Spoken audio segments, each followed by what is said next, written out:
अपूर्व हिंदू होईल. म्हणजे याचा अर्थ भाजप मराठी माणसाला हिंदू समजत नाही का? मग देवेंद्र फडणवीस हिंदू आहेत की नाही, हा एक प्रश्न झाला.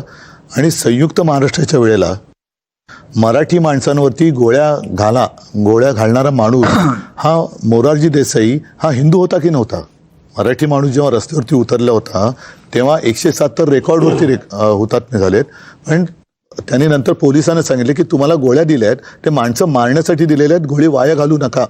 गोळ्यांचा हिशोब मागितला. मोरारजी देसाई हे गुजरातमध्ये जन्मलेले हिंदू होते की नव्हते?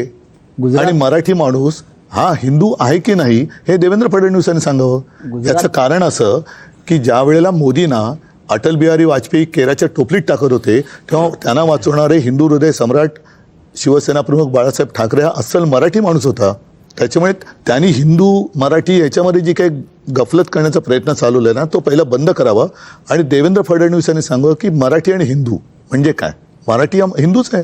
गुजरातमध्ये औरंगजेब जन्माला आला. अजून एक गोष्ट सांगतो, हे मी तुम्हाला सांगतोय ना, जे हे गेल्या वर्षभरामध्ये मला एक व्यक्ती भेटली आणि त्यांनी मला ज्यावेळेला एक असं सांगितलं की जरा ह्या गोष्टींकडे तुम्ही लक्ष द्या.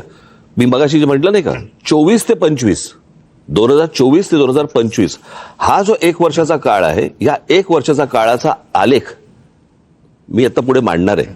जिथे मला सर्वाधिक धोका दिसायला लागला म्हणजे हे तुम्हाला 22 ते 23 मध्ये नाही दिसत, 23 ते 24 मध्ये नाही दिसत, पण 24 ते 25 मध्ये जे झालंय ते मी तुमच्यासमोर मांडणार आहे, लोकांसमोर मांडणार आहे. उद्धव साहेब किंवा राजसाहेब, हा जो विषय आहे तो अत्यंत गंभीर आहे. कधी काळी महाराष्ट्र हे देशाचं ग्रोथ इंजिन होतं. मोदी शहा आल्यानंतर महाराष्ट्राची पिछाड झाली आणि त्यांनी गुजरातला ग्रोथ इंजिन बनवण्याचा प्रयत्न सुरू केला. महाराष्ट्राला पाठी ढकलला. ढकलला म्हणजे ग्रोथ इंजिन गुजरातला केलं. हा महाराष्ट्रावर सूड घ्यायचा प्रयत्न सुरू आहे का? दुसरं काय म्हणू शकतो? नाही मी म्हटलं ना, जुनी जखम बरं का, तेव्हा जी मुंबई हाताला लागली नाही त्याचं जर समजा तुम्ही जर नीट बघितलं ना, त्याचं कसं आहे, मी नेहमी सांगत आलो की कुठचाही भूगोलाशिवाय इतिहास नाही. तुम्ही जर भूगोल नीट काढलात मुंबई पासूनचा तर तुमच्या लक्षात येईल की बुलेट ट्रेन कुठून कुठे चालली आहे, ज्याला मी विरोध केला होता त्यावेळेला. माझा आजही विरोधच आहे त्याला, विरोध केला बरं का. या सगळ्या याच्यामध्ये ती बुलेट ट्रेन, त्या बुलेट ट्रेन नंतर हे मी म्हणतो हे ठाणा पालघर हा जो सगळा भाग आहे हा सगळा तेवढा पट्टा बरोबर गुजरातला लागतो, कारण गुजरातची बॉर्डर आहे ती. करेक्ट. त्याच्यामुळे तुम्ही MMR रिजन जर समजा नीट बघितलं तर म्हणूनच मी वर्षभरामध्ये मी हे जेव्हा पाहायला लागलो आता मला सर्वाधिक धोका दिसायला लागला. 2 खेड्यांवरती आता ते हक्क सांगायला लागले. मधल्या नाही. दुसरं असं आहे की छत्रपती शिवाजी महाराजांनी त्या काळामध्ये सुरत लुटली. सुरत का लुटली? कारण सुरतमधून ब्रिटिशांना पैसे जात होते ईस्ट इंडिया कंपनीला, म्हणून त्यांनी सुरत लुटली. त्याचा राग आजही त्यांच्या मनामध्ये की आमची सुरत लुटली.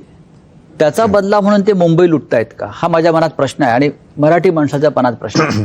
ज्या पद्धतीनं मुंबईची लूट सुरू आहे, म्हणजे मला तर असं कळलं की सध्याचे जे राज्यकर्ते आहेत त्यातले जे डेप्युटी राज्यकर्ते आहेत ते दिल्लीत जातात तेव्हा मोठ्या थैल्या घेऊन जातात आणि जोपर्यंत त्या थैल्या त्यांना मिळतात तोपर्यंत ते राज्यावर राहतील. हे थैलीचं राजकारण मुंबईतून अनेक वर्ष म्हणजे काँग्रेसच्या काळापासून मुंबई ही थैल्या देण्यासाठीच निर्माण झाली की काय, ते आता त्या थैलीचा आकडा वाढत चाललेला आहे. तर मुंबईचं हेच महत्व आहे का कायम की दिल्लीला थैल्या पोहोचवणं? हेच फार महत्वाचं आहे की मुंबईमध्ये आम्ही मुंबईला आपलं शहर म्हणून बघतो. मुंबईचं नाव मुंबादेवीवरनं पडलंय सगळ्यांना माहिती आहे, पण हे मुंबईला सोन्याचं अंड देणारी कोंबडी म्हणून बघतायत आणि आता ती कोंबडी ते कापायला निघालेत. मग त्यांनी कोंबडी कापली तर इकडल्या जैन बांधव काय करणार? त्यांना कबूतर कोंबड्या ते पिसं लावून फिरतील.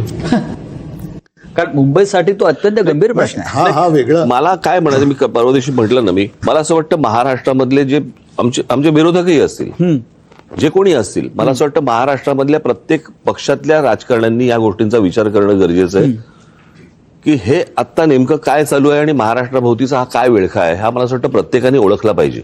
तुम्हाला सत्तेसाठी म्हणून तुमच्याकडनं